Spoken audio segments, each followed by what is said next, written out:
antiguamente que definitivamente el pueblo de Dios necesitaba esa salvación, muchísimo la necesitaba, porque unos 50 años antes de Cristo vino el Imperio Romano y ya se estaba expandiendo por toda Europa y tocando Asia, y Roma se estaba extendiendo muchísimo, y entonces ahí estaba el pueblo judío siendo tomado por el Imperio Romano. Y cuando vino el Imperio Romano, pues ellos comenzaron a poner cargas sobre los judíos, unas cargas impresionantes que los judíos debían llevar. Usted se acuerda que siempre el Señor pone este tipo de cargas sobre su pueblo cada vez que su pueblo le falla, cada vez que su pueblo se debilita, cada vez que el pueblo de Dios cede ante la tentación, cae en pecado, hace lo malo delante del Señor. La Biblia habla muchas veces que el Señor los entregó en manos de sus enemigos, y esta vez también los estaba entregando en manos de sus enemigos. Y entonces había una esperanza en el pueblo de Dios, y era el Mesías, que viniera el Salvador, que viniera aquel Cristo prometido, que llegara el Mesías. Eso era lo que ellos pedían. Pero el Imperio Romano, entonces, ellos comenzaron, tenían una habilidad impresionante para conquistar, para señorear sobre otras naciones. Y entre esas cosas, ellos sabían que trabajar la parte financiera o atacar la parte financiera en una nación, eso les daría a ellos mucho más poder. Debilita la nación que es atacada financieramente, y la nación que toma el poder, pues va siendo más fuerte y más fuerte cada vez. Entonces, para cobrar impuestos, ellos se hicieron de personas que eran del mismo pueblo judío, y los adoctrinaron para que ellos recaudaran impuestos. Entonces les metieron unas ideas de una macroempresa romana, y que los hebreos podían hacer parte, los judíos podían hacer parte de esta macroempresa. ¿De qué forma? Pues cobrando impuestos. Entonces se hicieron a unos cobradores de impuestos, a los que les pusieron por nombre publicanos. Los publicanos,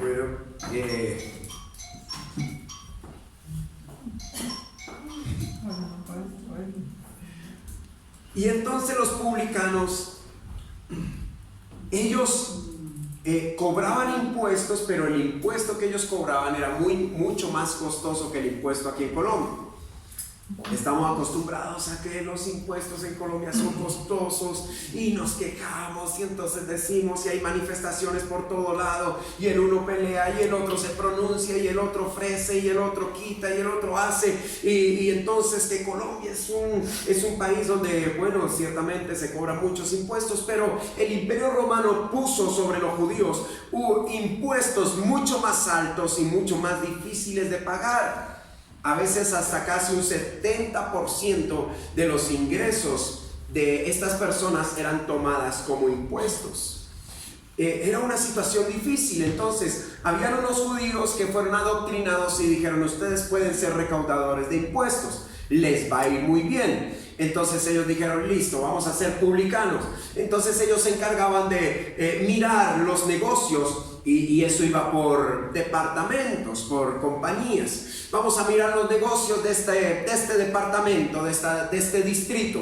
Y entonces miraban, algunos tenían sembrados de cebada, de trigo, de otras cosas, o tenían ganados, o tenían rebaños de ovejas, o tenían telas, o fabricaban vasijas de barro, o se dedicaban a los metales y cosas de estas. Entonces ellos llegaban, los publicanos, y decían: en nombre del Imperio Romano vamos a cobrar los impuestos. Y ellos miraban qué tanto producían, y se quedaban allí un tiempo con ellos, miraban, hacían el estudio qué tanto producían y cobraban impuestos. Entonces les decían: bueno, ustedes tienen dos formas de pagar los impuestos: o le pagamos todo al Imperio Romano y lo fortalecemos y nosotros nos debilitamos, o ustedes pagan cierta cantidad al Imperio Romano y yo me quedo con otra cantidad, depende de ustedes. Y ellos decían, bueno, usted se queda con una cantidad y otra cantidad se la pagamos al Imperio Romano. Entonces había mucho soborno.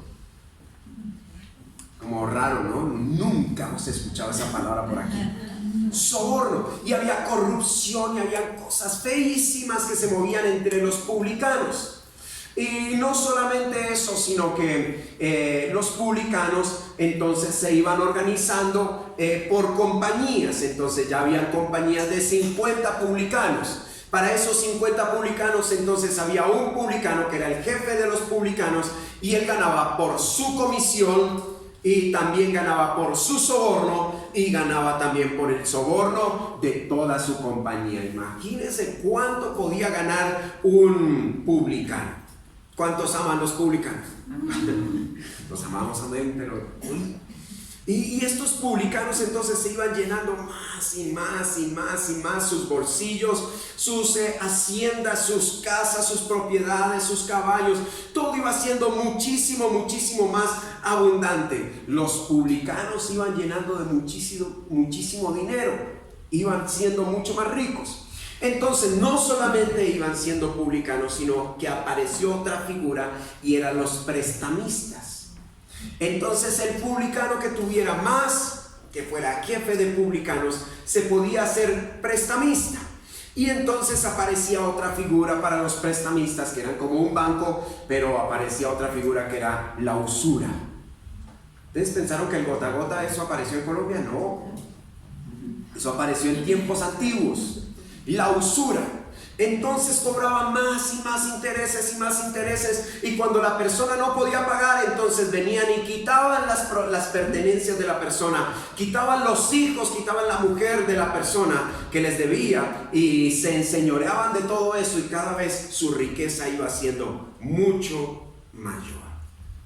Por esos días entonces una mujer, en medio de tanto, el pueblo judío, ellos albergaban y siguen albergando la esperanza de un Salvador.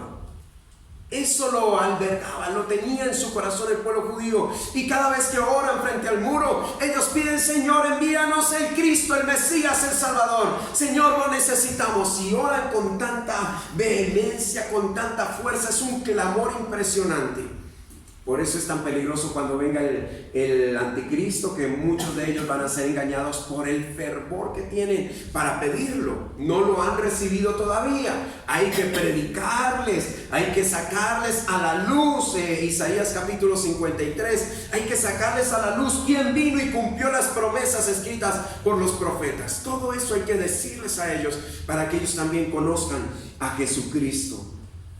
Pero bueno, hubo una frase dura, difícil, que nos hablaron acerca del evangelismo en el mundo, que la gente en África, en Asia, en todos los continentes, sabe más de Coca-Cola que del nombre del Señor Jesucristo. Y es impresionante esto. Los judíos no aceptan el nombre de Jesucristo como el Mesías, como el Cristo. Ellos prefieren la Coca-Cola que a Jesucristo. Y muchas veces nos ocurre a nosotros también. Preferimos muchas cosas en vez de Jesucristo, pero siempre tenemos la esperanza. Y dice: Jesucristo vino y nos rescató, nos demostró su amor, y hace mucho tiempo demostró su amor por nosotros, rescatándonos. Y todavía nosotros albergamos la esperanza de que venga un Salvador y nos rescate. Señor, que venga el predicador fulanito de tal. Señor, que Perencejo ponga su canal. Señor, que la emisora de no sé qué. Señor, quiero escuchar de no sé quién.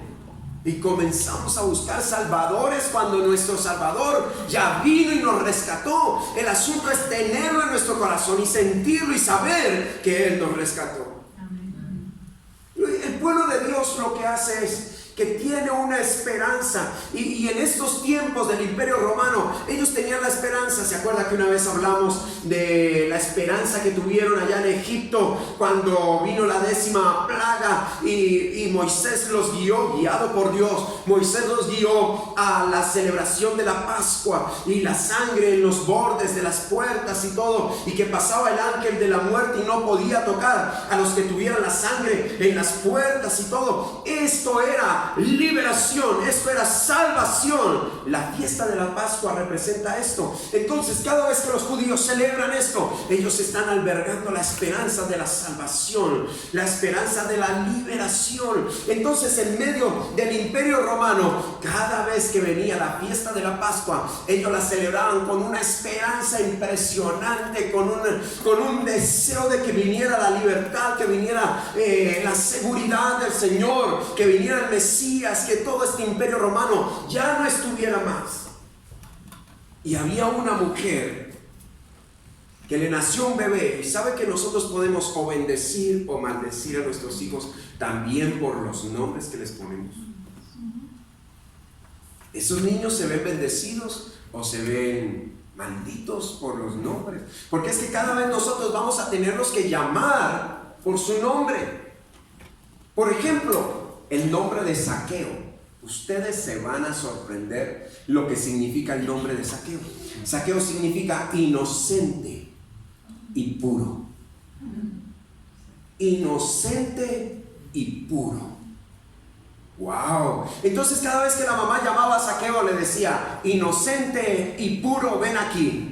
Inocente y puro, ven que toca lavar la loza. Inocente y puro, ven que toca lavar y toca tender la cama. Inocente y puro que hizo falta una tarea. Inocente y puro que hay responsabilidades. Todo el tiempo que ella le decía a Zaqueo, le decía inocente y puro. Por ejemplo, mi nombre significa Dios es mi juez. Y cada vez que me llaman me recuerdan: Dios es tu juez. ¿Se imaginan? Cada vez, y es una bendición saberlo. Ahora sí sería bueno que usted investigara ya qué significa su nombre. Pero hay nombres de nombres, hay nombres de nombres. Por ejemplo, Damián. Damián significa que pertenece a la oscuridad. Significa tormentoso. Y un montón de cosas feas que entonces yo digo, bueno, yo no le pondría a un hijo mío Damián. Y bueno, hay personas que se llaman Damián y que han aceptado al Señor Jesucristo. Y sabe que una de las cosas maravillosas de nuestro Señor Jesucristo es que Él pone un nombre especial en nosotros. ¿Se acuerdan de la piedrecita blanca con un nombre? Él pone un nombre en nosotros. Así le puso la mamá de Zaqueo a Zaqueo: inocente y puro. Pero fue creciendo Zaqueo, y una gracia y una forma de negociar, de hacer las cosas, de hablar. ¿Usted no se ha dado cuenta que hay personas así? Con una facilidad, una labia impresionante, una facilidad para hablar, y lo envuelven a uno, y que el negocio, y que la empresa, y que le hace, y mejor dicho, y luego hay personas que se ven envueltas en unas estructuras impresionantes, en unas pirámides, en unas empresas de multinivel, invirtiendo dinero, invirtiendo, e involucrando muchas personas, seres queridos, a que inviertan dinero, y haciendo pirámides, o metiéndose en cadenas, y un montón de cosas raras, extrañas, y es porque siempre hay uno que tiene facilidad de labia, el don de la palabra. Y entonces con el don de la palabra se envuelve a cualquiera. ¿Usted no se ha dado cuenta que hay personas que son capaces de vender hasta un hueco? Y uno resulta con un hueco, y yo soy propietario de ese hueco, y cuando alguien viene y le quita a uno esa venda de los ojos, y oiga, usted se dio cuenta que con lo que compró es inútil, no le sirve para nada, lo único que le ha traído son gastos y problemas, y después uno dice: wow, ¿cómo me dejé envolver en esto? ¿Cómo me dejé meter los dedos a la boca? Claro, es que había uno con facilidad de labia, con don de palabra. Así era Zaqueo. Entonces Zaqueo era un hombrecito era. Esa era la canción de escuela dominical, ¿no? Zaqueo era un hombrecito era. Y este Zaqueo no era solamente un publicano, cobraba impuestos. No solamente era un publicano, era un jefe de publicanos. O sea, era un tipo de muchísimo dinero, muchísimo. Mire, cada evangelio, cuando nosotros leamos los evangelios, cada evangelio nos va a mostrar algo diferente de Jesús. Y usted va a ver que coinciden las historias, coinciden, pero cada uno le muestra a uno algo diferente de Jesús, algo especial de Jesús. Ustedes se acuerdan de Marcos. El evangelio de Marcos dice unas cosas puntuales en ciertos momentos que hacen pensar que Marcos era el joven involucrado en esas cosas. Por ejemplo, el joven rico que quería seguir a Jesús. Ustedes lo ven en otros evangelios y habla de un joven y el Señor lo confrontó y le dijo: anda, vende todo lo que tienes y cuando lo hayas vendido repártelo a los pobres y después entonces vienes y me sigues. Pero Marcos lo dice hasta ahí y luego dice: y Jesús lo miró con ojos de amor. Y ese es un detallito que ningún otro lo tiene. Entonces lo hace pensar a uno: ¿quién era ese joven rico? ¿Será Marcos? Otro puntico que tiene Marcos, por ejemplo, cuando hay un versículo por allá perdido en la Biblia de un joven cuando están torturando a Jesús y lo tienen ensangrentado y se están burlando de él, y hay un joven muy cerquita de Jesús envuelto en una sábana desnudo. ¿Se acuerdan de esa historia? Y ahí cerquitica de Jesús, y a medianoche entonces un guardia lo descubre y dice: este tiene algo especial, y le quita la sábana y él sale corriendo desnudo. Solamente Marcos lo dice. Como quien dice: ¿será Marcos aquel joven? Porque solo un versículo, en todos los versículos que tiene la Biblia, solo un versículo lo menciona. ¿Habrá sido Marcos? Y tiene su forma de llevar el mensaje. Ustedes ven a Mateo con una forma de evangelización impresionante. Ustedes ven a Juan, y Juan lleno de amor. Juan, el discípulo amado, lleno de amor, y todo el tiempo él habla del discípulo amado. No dice su nombre, pero dice el discípulo amado. Y Lucas, siempre que usted vea a Lucas, usted va a ver misericordia y amor, pura misericordia y puro amor. Y todo el tiempo entonces usted se va a dar cuenta que Lucas le va a estar ministrando misericordia y amor. Y en esa misericordia y en ese amor nos hace recordar a todos nosotros que todos nosotros necesitamos misericordia y amor. Mira que está a su lado y dígale: usted necesita todos los días misericordia y amor. ¿Sí lo creen? Amén. El que no, diga amén. Ay, sí, todos están aquí. Y miremos aquí en el libro de Lucas, el evangelio de Lucas, capítulo 19. Lucas 19. Ahí nos cuenta la historia de Zaqueo en un momentico. Dice: habiendo entrado, bueno, les voy a dar el espacio para que lo encuentren. Lucas capítulo 19.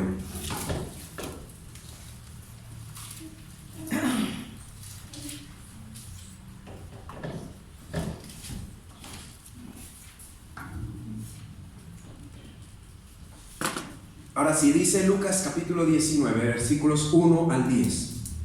Habiendo entrado Jesús en Jericó, iba pasando por la ciudad. Y sucedió que un varón llamado Zaqueo, que era jefe de los publicanos y rico, procuraba ver quién era Jesús, pero no podía a causa de la multitud, pues era pequeño de estatura. Y corriendo delante subió a un árbol sicómoro para verle, porque había de pasar por allí. Cuando Jesús llegó a aquel lugar, mirando hacia arriba le vio y le dijo: Zaqueo, date prisa, desciende, porque hoy es necesario que pose yo en tu casa. Entonces él descendió a prisa y le recibió gozoso. Al ver esto, todos murmuraban diciendo que había entrado a posar con un hombre pecador. Entonces Zaqueo, puesto en pie, dijo al Señor: He aquí, Señor, la mitad de mis bienes doy a los pobres, y si en algo he defraudado a alguno, se lo devuelvo cuadriplicado. Jesús le dijo: Hoy ha venido la salvación a esta casa, por cuanto él también es hijo de Abraham, porque el Hijo del Hombre vino a buscar y a salvar lo que se había perdido. Amén y amén. Era un jefe de los publicanos. Su salario, recibía su salario, además de su salario recibía comisión, además de la comisión recibía su soborno, y además de su soborno recibía el soborno de su cuadrilla, recibía el soborno de cada uno, y además de eso se convirtió en una especie de banco, y además de convertirse en una especie de banco, cobraba con usura. Lindo el hermano, ¿no? Lindo el saqueo. Sin embargo, ustedes pueden imaginarse a la mamá diciendo: Zaqueo, y te ato con ese nombre, Zaqueo, limpio, eres inocente, eres puro, Zaqueo, eres puro. A ella no le importaba cómo estaba Zaqueo, a ella no le importaba lo que hacía Zaqueo, ella lo seguía atando con una palabra de bendición: Zaqueo. Y es la forma como tú debes atar a tus hijos, bendecir a tus hijos, honrar a tus hijos delante del Señor, con la esperanza de que algo pase en sus vidas. Señor, yo bendigo mis hijos con esta verdad. Esa mujer toda la vida se la pasó diciendo: Zaqueo, Zaqueo.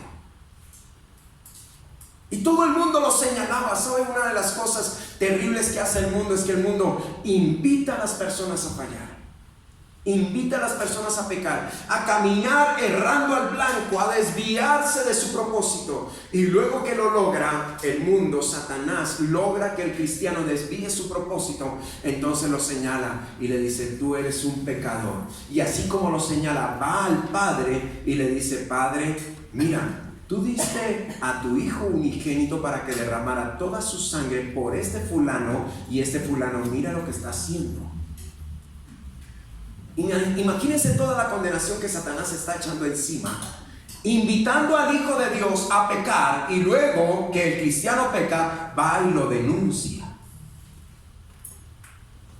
Eso es condenación sobre Satanás. Pero bueno, eso a él no le importa. Pero a nosotros sí nos importa. A nosotros nos importa lo que pase con nosotros, porque hay un futuro eterno. Y nos importa lo que pase con nuestros hijos, porque hay un futuro eterno. Y nos importa lo que pase con nuestros nietos, porque hay un futuro eterno. Entonces, ¿qué debemos hacer nosotros? Todo el tiempo interceder, declarar la palabra de bendición sobre ellos. En el momento en que el mundo está señalando a Zaqueo como un hombre pecador, Jesús está recordando su nombre: tú eres Zaqueo, y voy a entrar a tu casa. Voy a entrar a tu casa. ¿Sabe que esa es la esperanza que debemos tener todos nosotros siempre que haya un familiar que no conoce al Señor Jesucristo? El Señor va a entrar en tu casa. ¿Cuántos tienen familiares que no son cristianos?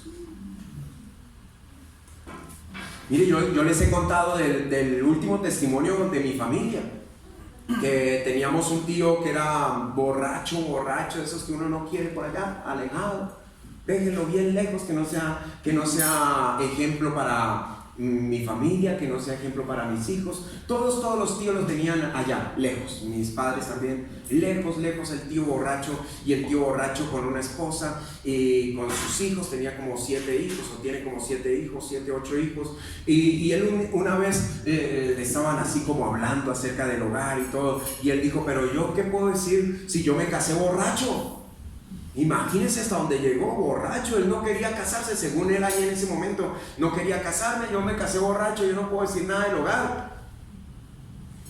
Y allá olvidado por todos. Seguramente mi abuelita oró y declaró bendición para él.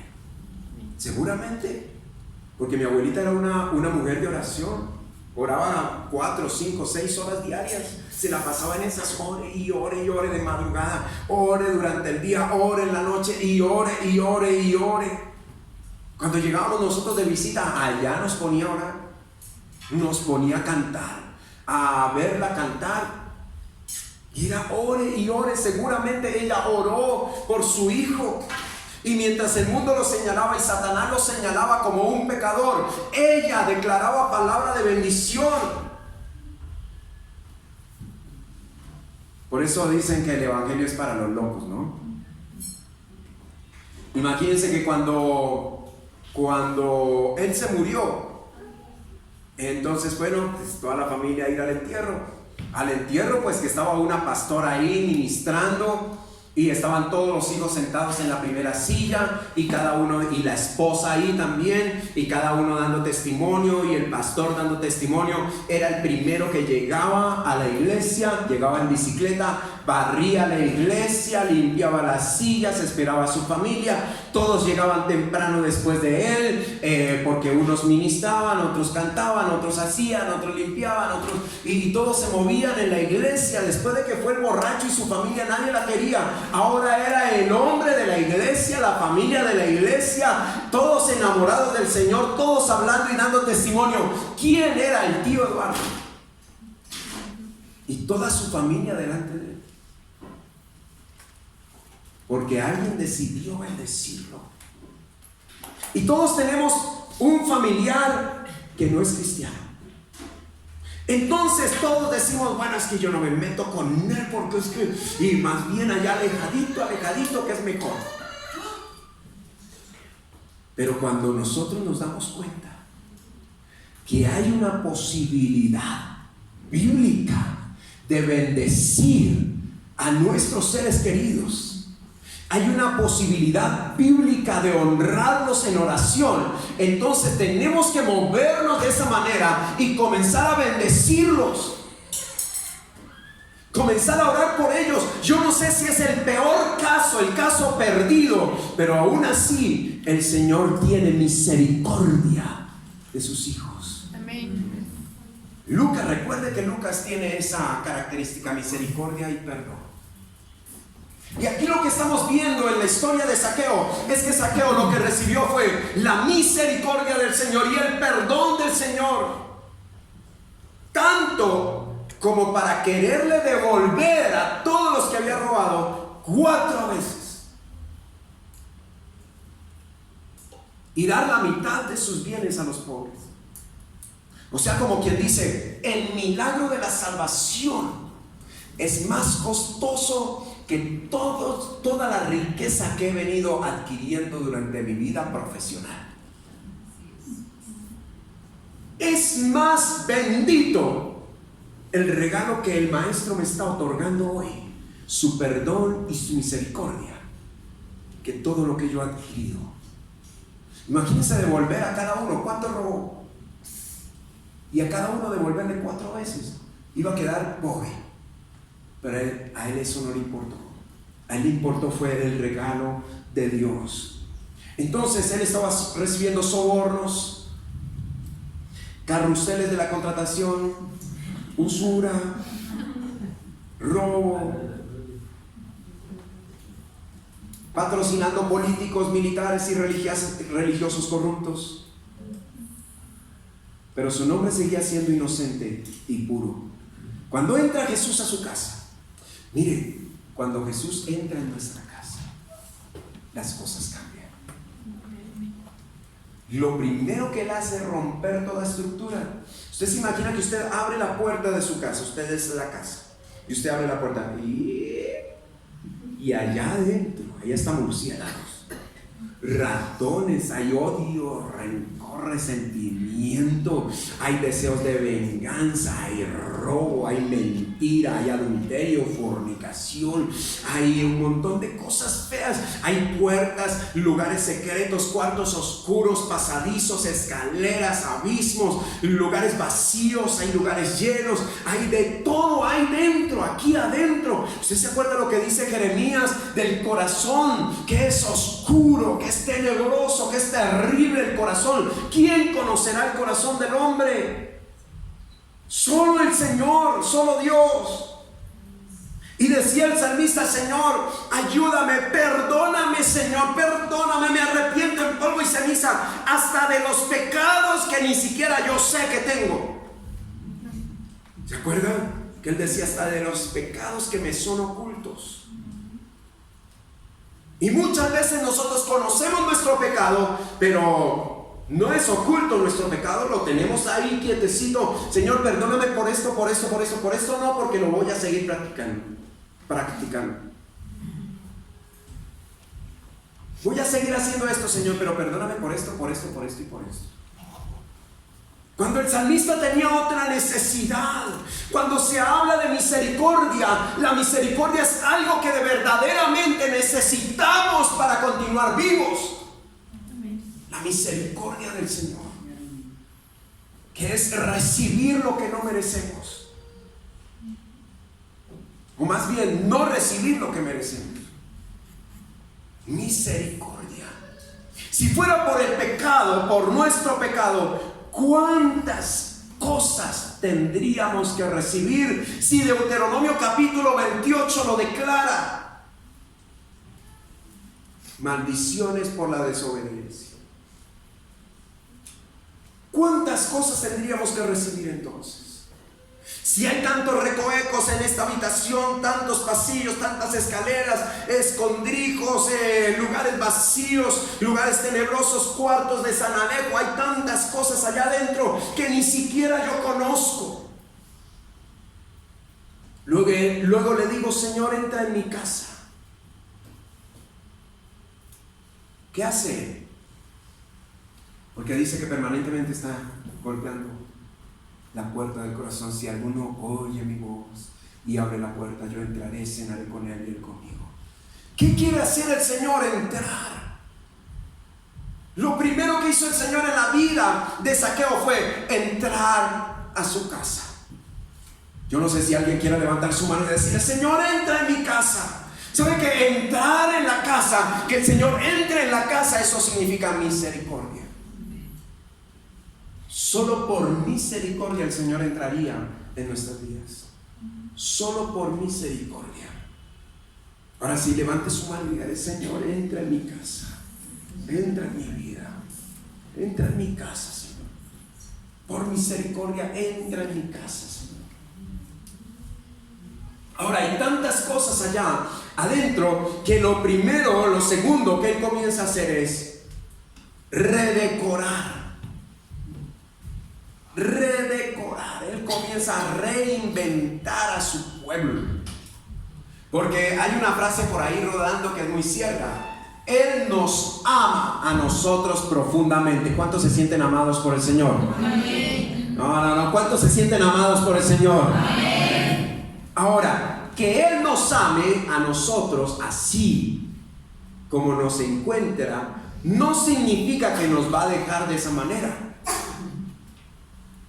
Hay unas personas que se casan y entonces dicen: no. Bueno, ayer que estábamos celebrando el matrimonio de mi hermano Alberto, gloria a Dios, un aplauso para mi hermano Alberto. Por fin se casó después de un noviazgo de 19 años.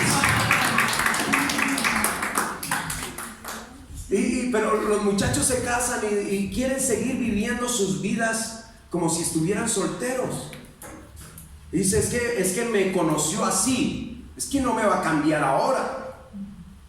Pero una de las cosas que hace el amor es transformar las vidas, cambiar las vidas. Así como tú eres, el Señor te ama, pero no te va a dejar así como estás. Te va a transformar, te va a cambiar, porque eso hace el amor. El Señor te ama, pero seguramente no le gusta como tú eres. A través de los años, y los que llevamos años de cristianismo, a través de los años se van levantando unas estructuras.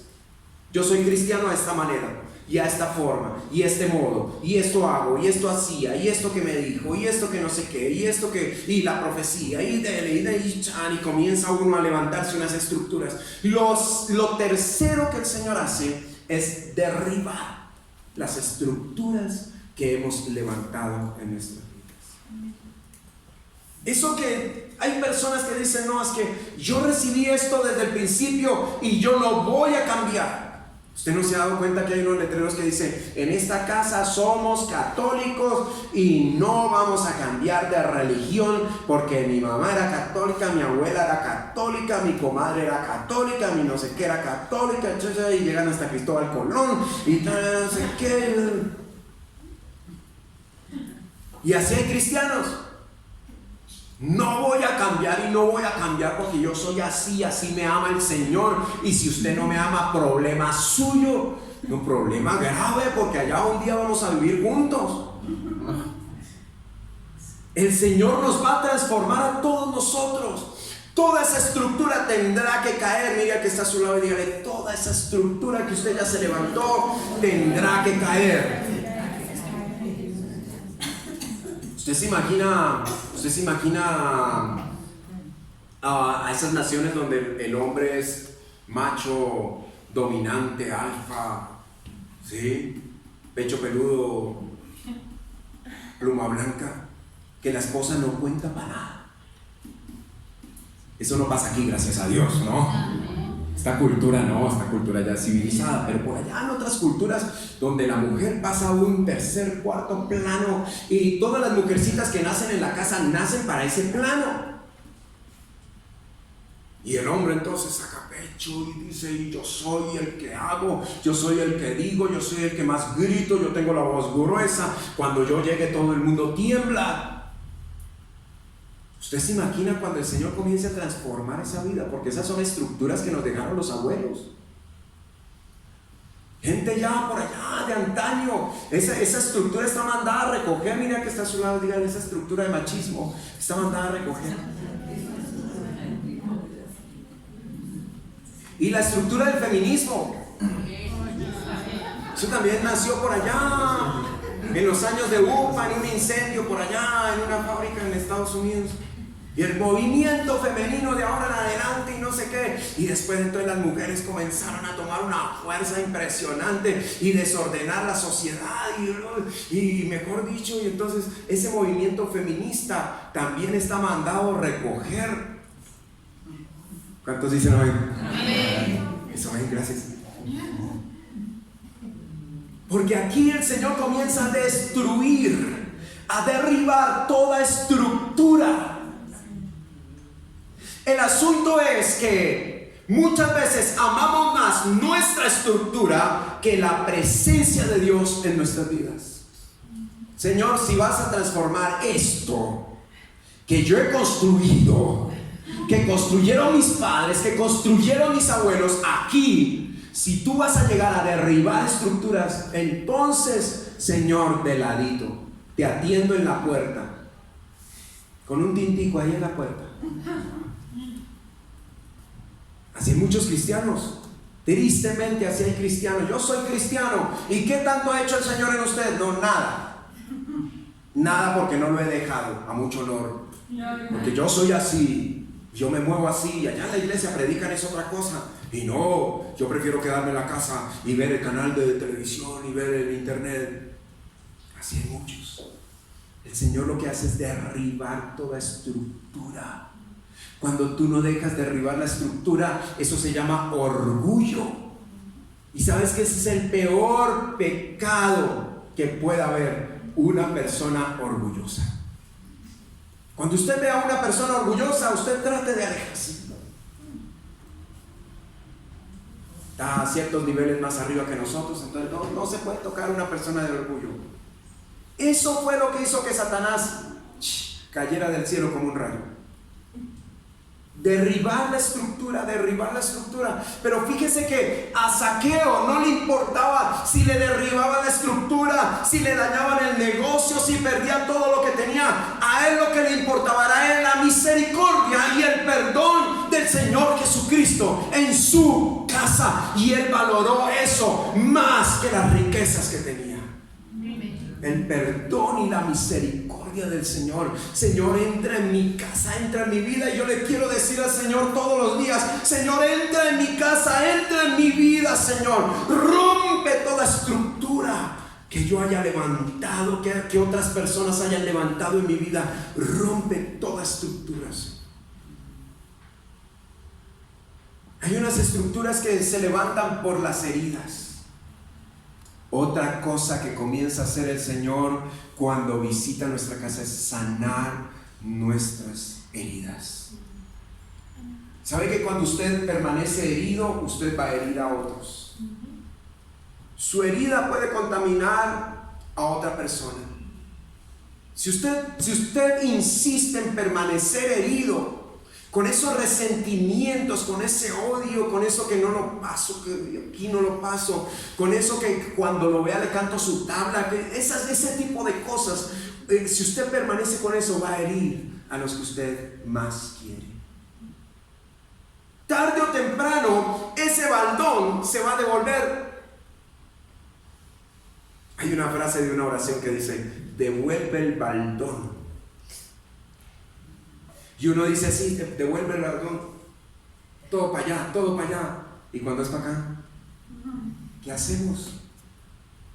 ¿Se devuelve el baldón? Sí, se ha devuelto el baldón muchas veces. Muchas veces nuestro orgullo no nos ha hecho caer en cuenta que el baldón se devolvió. Que se devuelva el baldón. Y uno dice que se devuelva el baldón con la misma vara con la que mides. Serás medido. Lo otro que el Señor hace es eso: sanar las heridas. Lo leímos en Jeremías capítulo 33, versículo 6. Dice: yo traeré medicina y sanidad.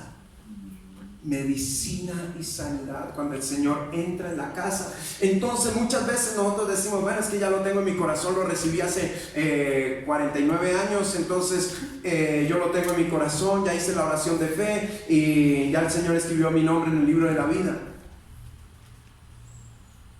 ¿Está seguro? Porque cuando los discípulos fueron a hacer milagros y sanidades en el nombre del Señor Jesucristo, las personas recibieron sanidad y milagros en el nombre del Señor Jesucristo. Es decir, ellos fueron y evangelizaron y recibieron al Señor Jesucristo. Y cuando se devolvieron, ellos comenzaron a contar: Señor, los demonios se nos sujetan. Predicamos, nos escucharon, nos abrieron sus puertas, nos abrazaron, nos dieron tintico, nos dieron oncecitas, nos agradecieron, Señor. Y Él les dijo: miren, la verdadera alegría tendría que estar en que sus nombres estén escritos en el libro de la vida. En Hebreos habla de la posibilidad de ser borrados del libro de la vida. Para los que dicen: la salvación no se pierde. Dice: cuiden la salvación con temor y temblor. Y también dice: si el justo con dificultad se salva. Y así hay muchos versículos que lo hablan. Entonces muchas veces la oración de fe no es lo más importante, sino recibirlo a Él, dejar que Él haga conforme a su perfecta voluntad. Ahora, cuando nosotros recibimos al Señor, le decimos: Señor, entra en mi vida, entra en mi casa, te recibo, Señor, tú eres mi Rey. Y cuando decimos: tú eres mi Señor, esa palabra Señor es el que señorea, el que manda, el que gobierna, el que organiza, el que administra, el que corrige, el que saca la basura. Entonces le decimos: Señor, tú eres mi Rey y mi Señor, pero no me vas a señorear a mí. Yo me voy a señorear solito. Téngame fe, Señor, téngame fe que yo voy a hacer bien las cosas. Y no hay tal.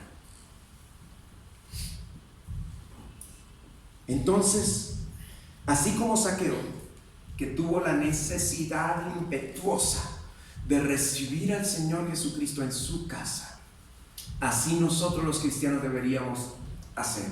Señor, tengo tanta necesidad de que tú vengas a mi casa y habites en mi casa. ¿Cuánto dicen amén? Amén. Yo quiero pedirles que cierren sus ojos y le digan: Señor, yo necesito que tú entres en mi casa. Cuando Él entra, Él comienza a cenar en la casa. El que cena en la casa es porque pertenece a la casa. Si Él pertenece y es Señor, Él va a comenzar a derribar toda estructura y a sanar toda herida. Él va a comenzar a hacer su obra, la obra que usted no pudo hacer por méritos propios. Él va a comenzar a hacer.